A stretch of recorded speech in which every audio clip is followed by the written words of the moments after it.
all the familiar faces stored in long-term memory. The whole process is lightning fast. We can recognize people we have met before in approximately 100 milliseconds. It's about pattern recognition. You can see the analogy with a chessboard, where again one must identify the individual pieces. But what's really important when you play chess is being able to apprehend the spatial relationships between those pieces. Every brain has a face processor to help us make sense of the daily sea of faces. But there are many complex patterns in the world around us. Does the brain have processors for those? Few of us see patterns better than Susan Polgar. So we are going to submit this chess grandmaster to a scan to find out exactly what makes her brilliant brain so unique.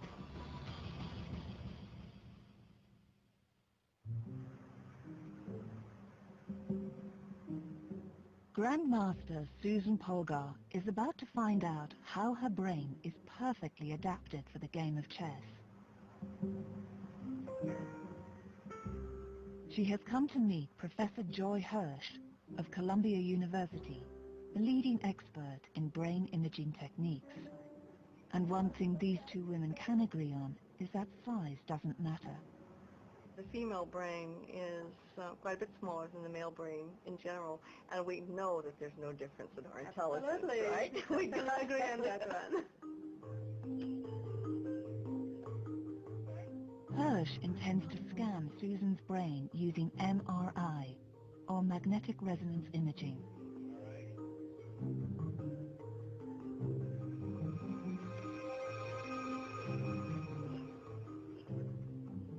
Inside the scanner, Susan can see projected images of some of the world's most famous chess players.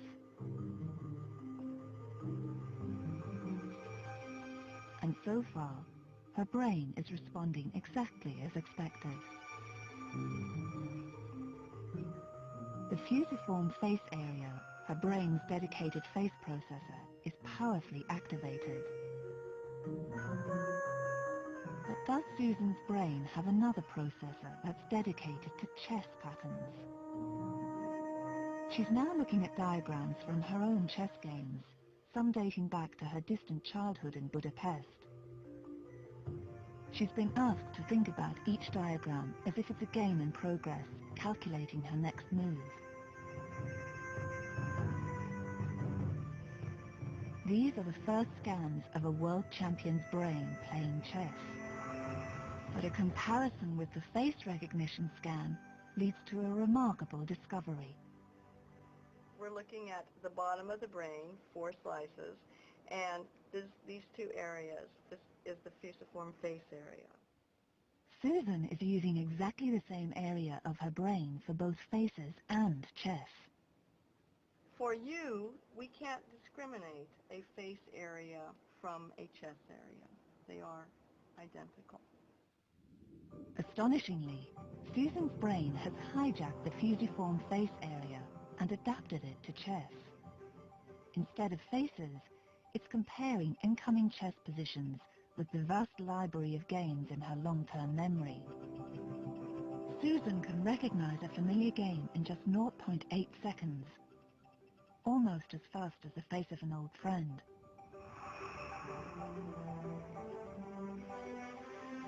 Years of intense childhood training literally molded Susan's brain for the game. It's solid evidence for her father's theory that genius can be created. I definitely agree with my father that the work part, the diligence part is the most important, and I think that being trained properly, anybody can achieve practically anything. At the age of 21, the quality and number of Susan's victories against top opposition earned her the official title of Grandmaster. The first woman among nearly 600 men. Younger sister Judith quickly followed suit.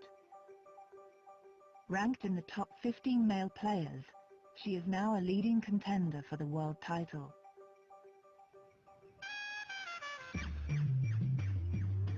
And there's one more twist in the Polgar family story. This Florida holiday resort is the unlikely setting for the United States Championships for school children. Inspired by the Polgar sisters, girls now compete on equal terms with boys.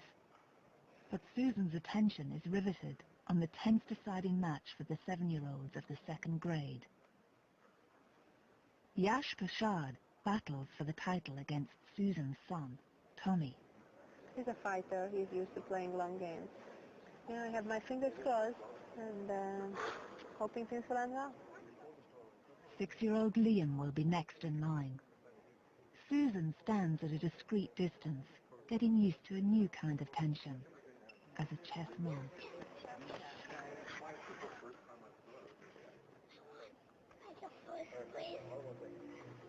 He played well until the end, and then he messed up a lot.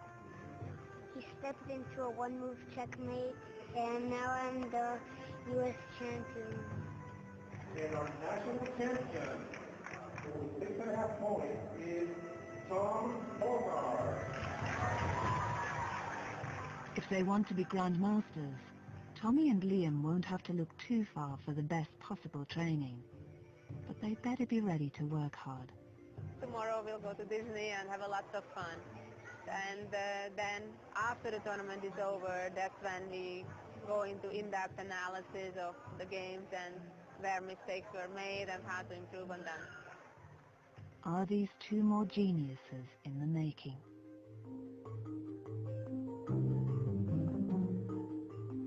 Over on 5 Life now, Extraordinary People highlights the talents of a blind boy who navigates using tongue clicks and has developed a super sense.